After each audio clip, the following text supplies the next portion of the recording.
예, 할 말이 없게 만드는 것은 사랑이 아니다라는 제목으로 하나님 말씀 증거하도록 하겠습니다.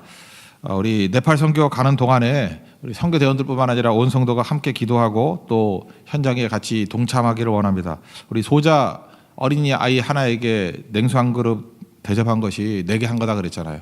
선지자를 대접하면 선지자의 상을 받고 의인을 대접하면 의인의 상을 받는다. 같은 은혜를 누릴 수 있다라는 것입니다. 일본 선교를 통해서 분명히 같은 은혜를 누리는 것이 뭔지를 깨닫게 됐습니다. 그래서 같이 가는 게 유익이 있다고 생각을 합니다. 오늘 스토리는 이겁니다. 그 밀바사이를 가시는데 그 배가 너무 고팠던 것 같아요. 마침 안식일인데 제자들이 그 이삭을 털어 먹었다라는 거죠. 그때 이걸 바라보던 바리새인들, 얘네들은 하는 일이 뭐예요? 뭐 잘못했나? 이 꼬투리 잡으려고 비난하고 공격하고 난리쳤다라는 것입니다. 그때 예수님이 제자들 편을 들어주는 거죠. 도와주는 거예요. 야, 사무엘상 21장 봐라. 다윗도 도망칠 때 그 제사장만 먹는 그 진설병 먹지 않았느냐. 그러면서 핵심 구절은 뭐냐 하면은 그 27절이죠. 안식일이 사람을 위하여 있는 것이다. 사람이 안식을 위해 있는 게 아니다. 그러니까 사람이 우선이라는 거죠. 어제 말씀 중심의 핵심이 뭐예요? 하나님 중심인데 하나님 중심에서 흘러나오는 그 다음이 뭡니까? 사람이 중요하다는 거죠. 하나님의 목적이 사람 살리기 위해서 보내신 거기 때문에 사람 살리는데 초점을 맞춰야 된다는 것입니다. 요한복음 10장 10절 보니까 예수님이 오신 게 이유가 뭐예요? 양으로 생명을 얻게 하고 생명 첫째 있는 생명이 있는 존재에게는 더 풍성히 그래서 우리도 가는 곳마다 생명이 있게 하고 있는 생명은 더 풍성히 그러니까 네팔 선교 가서도 그 복음을 모르는 사람들에게는 생명을 심겨주는 것이고 또 있는 교회들 있지 않습니까? 더 풍성히 우리도 더 풍성히 그게 하나님의 목적이라는 것입니다. 그러므로 우리 모든 사역과 살아갈 때 목표가 뭐냐 하면 살리는 자 되게 해 주십시오. 이게 첫째 목표예요. 복음의 내용이 그거기 때문에 살리는 자 되게 해 주십시오. 근데 살리는 것을 하기 위해서 틀이 있지 않습니까? 여기서 같으면 이제 안식일 지키라는 틀이에요. 우리에게도 규칙이 있죠. 살다 보면요 규칙 우선주의가 돼버린다고. 규칙이 왜 있는 겁니까? 살리자고 있는 건데 법과 규칙이 이게 지상 명령이 돼가지고 그것만 지키려고 하는 사람들이 있다는 것입니다. 그건 아니죠. 간단한 예를 든다 그러면 뭐 뼈대 있는 가문들은 그러잖아요. 애들 야 잠만은 집에서 자야 돼 이렇게 얘기하잖아요. 밖에 나가서 외박하지 마. 뭐 그럴 수 있죠. 일정한 나이가 될 때까지 그렇게 하는 건 참 중요하다고 생각을 합니다. 그러면 좀 엄하게 말하는 분들 있잖아요. 요즘에야 뭐 안 그러겠지만 뭐 한 번 어기면 혼내고 두 번 어기면 뭐 몇 대 터지고 뭐 세 번 어기면 호적에서 파 버릴 거야 이렇게 말하는 아버지들도 있었습니다. 근데 실제로 한 번, 두 번, 세 번 잘못했어요. 진짜 호적에서 파가는 사람 있나요? 없죠. 호적에서 지우는 일은 없다라는 거예요. 그러면 제3자가 와서 비난하면 안 되죠. 아, 무슨 놈의 아버지가 법을 만들었으면 지켜야지 왜 그런 식으로 하냐고. 그 상식적이죠. 그거 왜 만든 겁니까? 자녀 잘 되자고 만든 거잖아요. 법이 문제가 아니고 규칙이 문제가 아니고. 그렇다 그러면 이 법이나 규칙이 제대로 세워지기 위해서 꼭 필요한 게 뭐죠? 용서라고요. 용서는 뭐냐 하면 그 법이 목적을 이루기 위해서 하는 도구예요. 그래서 자녀들은요 용서로 잘하는 거예요. 근데 용서란 건 뭐예요? 규칙이 있기 때문에 용서가 있는 거죠. 그래서 생명 살려갈 때 이게 탄력적으로 사용되는 것, 살린 게 목적이기 때문에. 교회도 마찬가지입니다. 여러 사람들이 모여 있고 그러니까 규칙과 법이 있어야 되겠죠. 그러나 목적은 뭐예요? 살리는 거라고요. 할 수 있으면 살리는 게 무엇인가 그걸 붙들고 나갈 줄 알아야 되는 것입니다. 질서 되게 좋아하는데 질서는요. 질서는 도덕성을 유지하면 그 질서는 가능해지는 것 같아요. 교회는 질서 있는 데가 이게 최고 목적은 아니거든요. 사실은 살리는 거는 그 법 가지고는 못 살려요. 사실은 용서와 사랑 이런 것들을 통해서 살릴 수 있다는 것입니다. 그러므로 우리가 네팔에 가서도 언제나 우리가 붙들어야 될 게 뭐냐면 살리는 데 목적을 둬야 된다는 거예요. 여러 가지 방법이 있습니다. 말씀 증거하는 것들이 있지만 사실은 눈물 흘려주는 것과 그들과 하나됨이 있는 것. 인간은 다 통하거든요. 그 인간의 그 사랑하는 마음들. 저는 한류 그러는데 최고의 능력은 스토리거든요. 요즘에 그 젊은이들이요 되게 일본 좋아합니다. 일본 왜 좋아하냐면 어려서부터 일본 만화 보고 자랐거든요. 아, 우리나라도 좀 그랬으면 좋겠는데 일본 만화는요 묘해요. 메시지가 있어요. 어떤 만화도 그냥 끝나지 않아요. 강력한 메시지가 있어요. 그래서 이렇게 감동도 짱구 같은 거 한번 보세요. 이렇게 메시지가 있어요. 메시지가 있다고. 짱구를 못 말려 모르세요? 예, 그 메시지가 있다고. 근데 그 묘한 게 뭐냐면 일본 스피릿이에요. 그런 게 묘하게 깔려 있어요. 그래서 참 이게 선하고 바르다 이런 느낌은 드는데 뭔가 차가워요. 근데 우리 한국의 스토리는요 따뜻함이 있어요. 저는 한류가 그런 거라고 생각합니다. 이게 스토리를 팔아야 돼요. 스토리에 담아서 복음이 증거된다 그러면 뭐 능력이 있어지겠죠. 지금 뭐 어버이날이지만 옛날에는 어머니날이라 그러지 않았습니까? 그래서 맨날 그 글짓기 쓰고 막 이랬던 거예요. 그 상 받았던 글입니다. 다 뭐 연방껏 들으면 알 거예요. 어떤 그 어머니가 있는데 그 아버지 돌아가시고 딸 하나 키우고 있어요. 근데 애가 되게 똑똑해요. 그래서 뭐 물심양면으로 도와주고 해서 애가 똑똑해졌습니다. 공부도 잘하고. 근데 엄마가 하는 일이 이게 원래 광주리 장사 이야기인데 뭐 광주리에 들고 가난할 때 뭐 물건 그러니까 행상이죠. 그런 엄마예요. 광주리 장사 이야기인데 그 학교 지나가다가 딸을 만났다는 거예요. 딸 만나 너무 반가워서 얘야 하고 불렀더니 아줌마 어디 가세요? 그러더라는 거예요. 그러니까 이 딸아이가 엄마가 너무 창피해가지고 엄마란 말을 못하고 아줌마 어디 가세요? 그러니까 아는 아줌마 같이. 그리고 급하게 왔답니다. 그러면 이거 진짜 나쁜 딸 아닙니까? 어떻게 딸이 엄마한테 이럴 수 있어요? 근데 그 문제를 가지고 집에 와서 더 이상 엄마도 말을 꺼내지 않고 딸도 말을 꺼내지 않았대요. 언제까지? 어머니 돌아가실 때까지. 어머니 돌아가실 때까지. 그래서 이 딸이 어머니 돌아가시고 난 다음에 마음에 이제 뭐 한이 맺힌 거예요, 그죠? 내가 불효녀다. 이게 뭐냐? 그러면서 눈물로 뭐 이게 부르짖기도 하고 막 그랬답니다. 그러다가 이 딸이 커가지고 자기도 이제 엄마가 된 거예요. 엄마가 돼가지고 이제 그게 마음속에 남아 있는데, 근데 그 어머니 날 때 이제 그게 풀렸다라는 거예요. 자기가 딸이 옛날에 자기가 그렇게 엄마를 아줌마라 그랬던 고등학교 정도 나이가 될 때까지 딸이 컸다라는 거예요.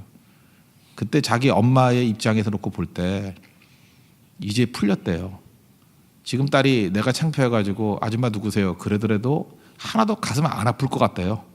엄마 마음이. 네가 잘 된다 그런다 그러면 품을 수 있다. 물론 올바른 건 아니지만 그래서 그때 그런 생각이 들더라는 거예요. 돌아가신 어머니가 그때 그렇게 슬프지만은 않았겠다라는 마음이 자기 마음이더래요. 그래서 어머니 죄송합니다. 그러면서 자기도 풀렸대요. 이게 사랑이거든요. 여러분 이런 스토리를 네팔 사람들에게 증거한다 그러면 사실 뭐 증거가 제대로 된다 그러면 이게 감동 아닙니까? 이런 건 모든 인류가 다 품고 있는 정서거든요. 이런 게 있어야 된다. 이게 살리는 거예요. 죄책감에 눌려 있고 깨진 사람들을 살릴 수 있는 메시지는 이런 게 살리는 거지. 우리가 뭐 올바르게 살아야 된다, 뭐 짱구 메시지 갖고 살리는 게 절대로 아니라는 것입니다. 그러므로 우리가 가서 제일 중요한 건 눈물의 기도예요. 눈물을 해주고 품어주고, 그리고 이게 통할 때죠. 뭐 일본 선교 가서도 사실 모든 게 다 깨졌던 이유가 그거 아니에요. 결국은 살리러 왔다는 것과 상대를 존중해 주는 것, 그때 이게 살아나기 시작하는 거 아니겠습니까? 그러니까 하나님께서 우리에게 주셨던 복음부터 시작해서 모든 걸 다 동원해서 죽어가는 영혼들을 살릴 수 있는, 살리는 게 목적인 인생 되기를 바랍니다. 그러면 살리는 내용이 뭐예요? 구체적으로 들어가면 이게 뭐 사랑이죠. 사랑이 없으면 아무것도 아니다. 뭐 고린도전서 13장에 쭉 나오지 않습니까? 그럼 사랑의 반대말이 뭐냐면 권력이 되는 거예요. 자꾸 우리는 권력이 너무 익숙해져 있어요. 뭐 주민등록증 까봐. 그게 뭐예요? 뭐 나이를 해도 권력을 삼으려고 그러는 거 아니에요. 또 몇 살이야? 뭐 이런 거. 상하, 이게 우리는 익숙하거든요. 그래서 어떻게든 내가 그 위에 올라가려고 그러는데, 그래서 신앙도 권력화가 돼버리는 거예요. 그 신앙생활 할 때도 보면요, 은근히 권력화가 돼버려요. 제가 어떤 가정에 신방을 갔을 때 그 참 부부가 좋아요, 좋은데 그 여자분이 남편을 되게 사랑하시더라고. 사랑하는데 사랑의 표현 방법이 좀 바가지예요. 뭐 계속 이렇게 얘기를 해요. 그래서 제가 팁을 줬죠. 그렇게 하면 안 된다고. 제가 이렇게 짧은 시간이지만 같이 있어 보니까 이 여자분은 자기는 100% 선이야. 그리고 그 여자분한테 이야기를 듣는 남편은 뭐든지 악이야. 보니까 뭐 잘못해요, 진짜 잘못해요. 뭐 집사님인데 술 퍼마시고 뭐 몸도 아픈데 하지 말라는 지만 골라하고. 그러니까 사랑하니까 아내가 남편 저렇게 살면 죽는다는 거예요. 저렇게 살면 안 된다는 거예요. 근데 제가 뒤에 가서 한번 팁을 줬어요. 집사님 그렇게 말하는 거 아니라고. 대화 중에 내가 쭉 들어보니까 모든 대화를 한 5분 10분 나누다 보니까 집사님은 다 선이고 집사님 얘기를 듣는 남편은 무조건 악이더라고. 그렇게 되면 안 되고 좀 반대로 해보라고. 그죠? 남편이 선이 될 수 있거나 친구가 될 수 있는 스타일로 좀 바꿔보라고. 그래서 제가 말 몇 마디를 바꿔서 식사할 때 이렇게 바꿔보니까 남편이 웃더라고요. 이 분위기가 달라져요. 우리가 그렇게 산다니까요. 우리는 사랑이라 그래요. 안타까움을 가지고 얘기해요. 우리 부모님들 그러잖아요. 부모님들도 자녀에게 대할 때 보면 부모님은 선이고 자녀는 언제나 악이야. 화가 나는 거죠. 물론 자기도 악인 줄 알아요. 근데 뻔히 하는 거 자꾸만 악이라 그러면 어떡하냐고. 그 복음 들고 갈 때 우리는 믿는 자들고 구원받은 자들이고 너희들 구원 못 받으면 지옥 갈 놈들이다. 이런 태도를 가지면요. 언제나 그들이 악이잖아요. 그 사랑의 태도는 아니거든요. 그리고 전달이 정말 힘들다는 것입니다. 그래서 그런 얘기를 하잖아요. 똑같은 거지라고. 나도 거지고 너도 거지인데 나는 먼저 얻어먹은 거지라고. 나는 먼저 구원받은 거지라고. 그죠? 그래서 내가 구원받았듯이 나도 더 불쌍한 존재였는데 같이 가자고. 친구란 얘기죠. 그럼 권력관계에서 친구가 되는 관계로 가는 것, 이게 중요하다는 것입니다. 바리새인들이 나쁜 이유가 뭐예요? 예수님이 바리새인 되게 싫어했다니까요. 니네만 선이냐? 바리새인 만나면요, 만나는 모든 사람이 다 악이 돼버리는 거예요. 그러니까 우리는 바리새인 아닌지 알죠. 근데 바리새인 같이 살잖아요. 그러니까 누구나 다 악을 만들어버려. 자기만 선이에요. 이게 말이 되냐고요. 같이 가자 그래야죠. 친구가 돼야죠. 그럴 때 살아날 수 있다라는 것입니다. 그래서 이 존중해 주는 거, 이거보다 중요한 건 없다는 것입니다. 그래서 굳이 할 때 오른손이 하는 일을 왼손이 모르게 하라. 이거 왜 그럴까요? 그래야 권력관계가 안 생기기 때문에 그래요. 그걸 떠벌리면서 자랑하면서 하면은 나중에는 다 떠나가 버리게 된다는 것입니다. 제일 중요한 건 친구 되는 거예요. 이런 것 중에 하나가 뭐냐면 대화 중에요. 대화도 이것도 권력관계가 될 수 있어요. 예를 들어서 뭐 이렇게 둘이 있을 때 정답을 너무 빨리 말해버리는 거예요. 야, 이렇게 하면 되잖아. 뭐 이렇게 말해버리는 사람이 있어요. 정답을 그냥 금방. 근데 정답이 우리를 살리는 건 아니잖아요. 정답을 빨리 말해버리는 이유는 뭘까요? 상대방의 이야기를 들을 가치가 없다라는 거예요. 네 이야기는 들을 가치가 없으니까 이거대로 따라 이런 거죠. 근데 여러분 진짜 누구를 존중해 줄 때 그렇게 하나요? 정답이 뭔지 다 알지만 그 정답을 도출할 때까지 기다려주고 들어주고 그러잖아요. 상대를 존중해주고 상처 안 입게 하고. 존중해 주는 게 되게 중요하다고 생각을 합니다. 존중은 사랑에서 나오기 때문에 그렇다라는 것입니다. 그래서 오늘 제목과 같이 사랑은요, 이렇게 할 말 없게 만들어요. 할 말 있게 만들어주는 거예요. 그 뭐 이렇게 문제가 생기면은 좀 이렇게 사랑 없는 뭐 이렇게 중직자들 그러잖아요. 기도를 안 해서 그래. 뭐 할 말이 없잖아요. 기도 안 해서 그렇다는데 뭐 할 말이 있어요? 그렇게 말해버리는 건 뭐예요? 이런 지하에 꺾어버리는 것은 권력관계라니까요. 그렇게 해서는 절대로 안 되는 거죠. 할 말을 넣어준다는 거 한번 보세요. 누가 뭐 15적의 탕자. 탕자 그놈이 할 말이 어디 있어요. 그 진짜 맞아 죽을 놈이죠. 근데 탕자가 회복이 됐다는 걸 알 수 있는 게 뭐냐면 그 입에서 말을 하잖아요. 아버지가 아무것도 묻지 아니하고 아까 그 광주리 장사 엄마같이 묻지도 않아요. 그래 안아주고 잔치하자 그러고 가락지 끼워주고 그랬더니 이 할 말 없는 놈이 말을 하네요. 누가 뭐 15장 21절 보니까 내가 하늘과 아버지께 죄를 지어 싸우니 지금부터는 아버지 아들이라 일컬음을 감당하지 못하겠나이다. 저는 아들이 훌륭하다고 생각하지 않고 아버지가 훌륭하다고 생각해요. 이 말 못해요. 근데 아버지의 사랑이 아들로 하여금 말하게 만들었어요. 여러분 이상하게 내가 가면은 사람들이 말이 없어요. 그러면 사랑이 없는 거예요. 정말 여러분이 존중해주고 사랑해주면요. 죄인 중에 괴수들도요.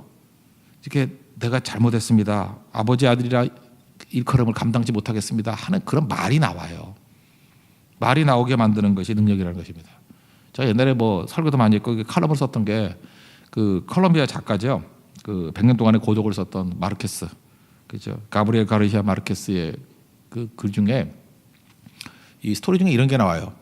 어떤 그 부부가 있는데 남편이 이제 뱃사람이라서 나갔다가 조난을 당해요. 이게 돌아오질 않아요. 죽은 줄 알았어요. 남편의 절친이 있었다고요. 친구하고 같이 남편을 애타는 마음으로 기다리고 수소문하고 막 그랬다고요. 근데 이게 웬일입니까? 그 말도 안 되는 일이 벌어지죠. 그 남편 친구하고 여자분하고 이게 잠자리를 같이 해버린 거예요. 그러니까 선이거든요. 나쁜 뜻이 아니라 정말 좋은 뜻인데 이게 죄를 지어버린 거예요. 그러고 난 다음에 죽은 줄 알았던 남편이 돌아온 거예요. 큰일 났죠. 뭐 그러지 않아도 큰일이지만 이거 큰일이잖아요. 말 없이 10년을 보내는데 이 여자분도 너무 양심의 가책이 있어가지고 속지 않은 마음으로 그저 괴로운 마음으로 너무너무 어렵게 보내는 거예요. 그러다가 10년째 되는 날 견딜 수가 없어가지고 남편을 보니까 너무 죄의식에 고백을 했어요. 이렇게 됐다고. 자기는 굉장히 그 진짜 조리는 마음으로 얘기를 했거든요. 근데 남편이 뭐라 그러냐면 씩 쳐다보더니 상관없어 괜찮아 그러고 가버리더라는 거예요. 이제는 충격을 아내가 받았어요. 남편이 들어간 안방 문을 박차고 들어가서 소리 지르는데 이게 사실은 사랑에 관한 가장 그 명대답이라고 생각하는 거예요.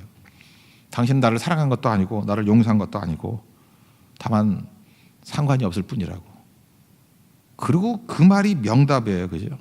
할 말이 없게 만드는 것은 사랑이 아니라고. 괜찮아. 그냥 상관없어. 할 말이 없잖아요. 그죠? 남편이 진짜 사랑한다 그러면 그 얘기를 듣고 충격도 받고 뭐 2, 3일 동안 고민도 하다가 그다음에 아내의 손을 잡으면서 이게 상황이 이렇게 됐었고 당신이 10년 동안 그렇게 괴로웠던 거 내가 이해를 한다고. 우리 다시 뭐 삶아 먹고 잘 살자고. 이렇게 돼야지 이게 용서고 화해고 그렇게 되는 거 아니에요. 대화가 안 되잖아요. 대화가. 괜찮아 상관없어 그러면 남편은 선이고 아내는 10년 동안도 괴로웠는데 평생 죽을 때까지 그 관계 속에서 악으로 살아가는 거 아니겠습니까? 우리가 그러고 살아가요. 한 번 죄인을 영원한 죄인으로 다시는 구제받지 못할 죄인으로 몰아버리고 살아갈 때가 많이 있거든요. 우리 말투 가운데도 그런 게 있어요. 그 네팔 가가지고 너희들 뭐 이렇게 우상숭배 많이 하니까 영원히 뭐 자손만대까지 저주받을지어다 뭐 이런 사람도 있어요. 이러면 안 되겠죠. 할 말 있게 만들어야죠. 우리 상황이 이랬고 이런 배경 속에서 한 사람 한 사람이 귀한 거죠. 하나님의 은혜 가운데 우리를 건져주시고 거기 교회 가봤잖아요.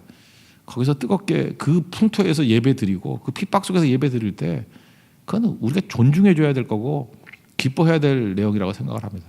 본받아야 될 내용들.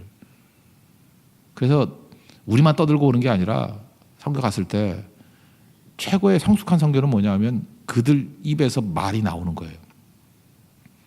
일본 선교 갔을 때도 처음에는 지지만 하다가 목사님들 속에 있는 얘기들이 나오기 시작하잖아요. 코조 목사님도 나도 너무 완벽주의자였다고 내 뜻대로만 다 하려고 그랬다고 이제 같이 일하고 싶다고. 사실 그런 얘기 쉽게 나오는 게 아니거든요. 속에 있는 것들이 쏟아져 나온다는 것은.